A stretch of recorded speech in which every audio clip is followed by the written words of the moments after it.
Here's a fact that sounds made up but isn't. The game that redefined an entire 15-year-old franchise almost didn't happen because of a rejected pitch. The director walked out of that meeting and on the drive home decided the next Yakuza game wasn't going to be a brawler anymore. It was going to be a full-blown turn-based RPG, complete with a hero who literally street thugs as monsters because he grew up obsessed with Dragon Quest. That's not a spin-off gimmick. That became Yakuza Like a Dragon. And it didn't just change one game. It changed what this entire series is going forward permanently. So to get why this was such a big swing, you have to understand where the series was standing in 2019. Kazuma Kiryu, the stoic, deadpan brawler who'd been the face of Yakuza since 2005, had just wrapped up his story in Yakuza 6. 15 years, one guy, one combat system built around beating people up in real time with your fists, a bike, a traffic cone, whatever was lying around. It worked. It was iconic. But it also meant the studio was staring down a real question. What do you do when your main character story is actually, finally, over? The initial plan reportedly got knocked back by leadership. So the director, Naoki Yokoyama, went home and rethought the entire pitch that same night. His logic was that Yakuza had always secretly been a story-first series dressed up as an action game. So why not lean all the way into that and make it a proper RPG? He pitched it again the next day, framed it as a risk worth taking, and got the green light specifically because it was framed as innovative, not safe. And this wasn't a small tweak. This was a real-time brawler, a genre the studio had built its identity on for a decade and a half, becoming a turn-based, party-based RPG. Think job classes, summons, a whole Hello Work employment agency system where you literally go job hunting to unlock new combat classes for your party. Enemies still get bashed with bicycles and traffic signs, but now it's queued up in menus, with the game leaning into old-school JRPG tropes on purpose, right down to a legendary weapon quest, and yes, an obligatory sewer dungeon. The new lead, Ichiban Kasuga, is the reason all of this makes sense instead of feeling like a random reskin. He's a low-level Yakuza grunt who gets betrayed and left for dead, and the game explains his turn-based combat vision as literally being inside his head. He grew up worshipping Dragon Quest, so under stress, his brain renders street fights as JRPG battles. It's a small narrative trick, but it's the thing that stops the genre swap from feeling like a gimmick bolted on top. The mechanics and the character psychology are the same idea.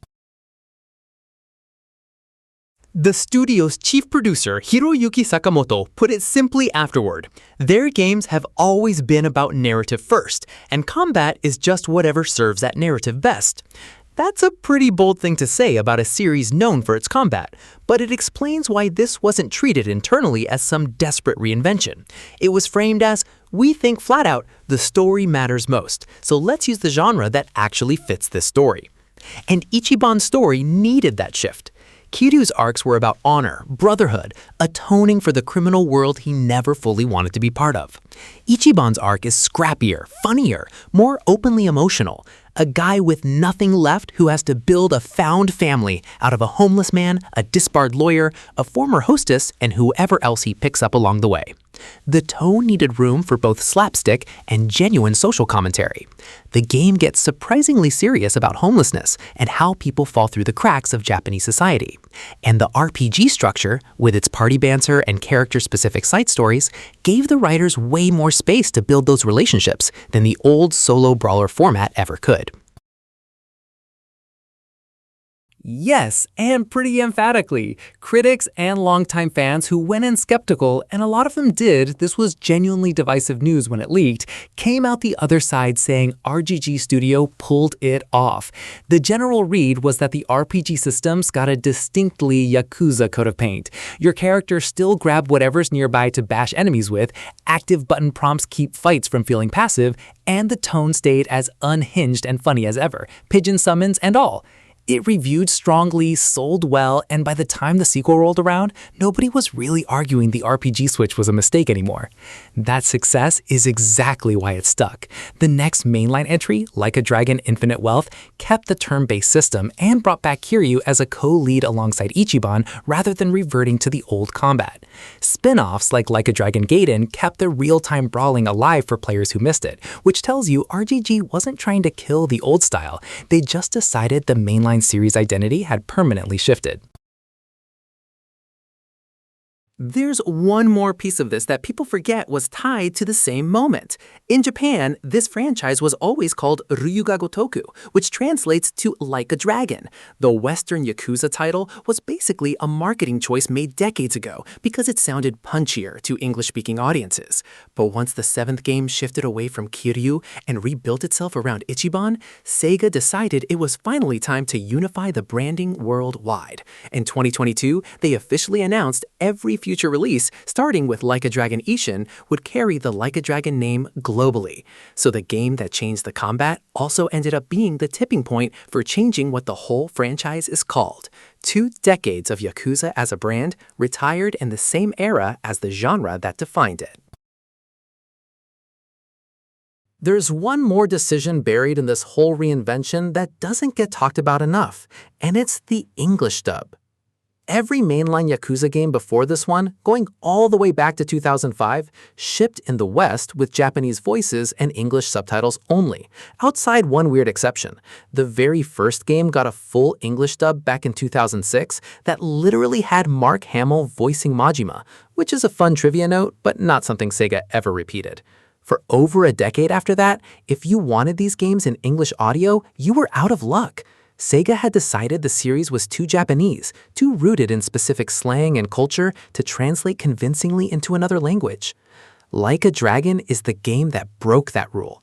Sega finally greenlit a full English dub, and it landed with Kaiji Tang in the lead as Ichiban, an actor you'd probably recognize from Berserk or Sub-Zero in the newer Mortal Kombat games, going toe-to-toe with Kazuhiro Nakaya's original Japanese performance, which is itself a nice piece of series trivia, because Nakaya had already voiced a major character in the original 2005 Yakuza. The English cast ended up stacked, pulling from anime dubbing, Western animation, and even live-action names like George Takei showing up in later entries.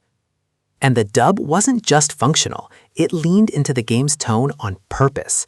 There's a karaoke minigame in these titles that's basically a series tradition at this point, and the English version gave players the first ever English rendition of Baka Mitai, which is the emotional gut-punch karaoke song that's been a meme and a genuine fan favorite moment since the Kiryu games. Localizing that wasn't a small ask. It's a song built on very specific regret and nostalgia, and the team let the English voice actor actually sing it rather than just subtitle it. That decision mattered more than it might sound like on paper, because it's a big part of why Like a Dragon pulled in so many brand new fans, instead of just satisfying the people who were already following the series. For somebody who'd never touched a Yakuza game because subtitled cutscenes felt like a barrier, this was the first entry that removed that barrier entirely. Combine that with a brand new lead character who wasn't 15 years deep in the continuity, and you get a genuinely clean on-ramp, probably the single easiest point in franchise history for a new player to jump in. It's worth being honest here. When this leaked in 2019, before anyone had hands on it, a lot of the existing fan base was not happy. There's a whole corner of the internet you can still find from that era. People convinced RGG Studio had lost their minds, treating turn-based like a dirty word, assuming the series was about to get slow and boring. Even the reveal trailer itself got mocked at first. People assumed the turn-based footage in the very first teaser had to be a mini pulls bit, not the actual core combat system for the next mainline entry. That skepticism wasn't unreasonable on paper. Nobody had really seen a long-running action series make a jump this dramatic and stick the landing, so there was a real chance this could have flopped, alienated the old fans, and confused everyone new coming in at the same time. So when people say Like a Dragon changed the series forever, that's not an exaggeration for a thumbnail. It swapped the combat genre, it swapped the protagonist, and it ended up swapping the franchise's entire global name.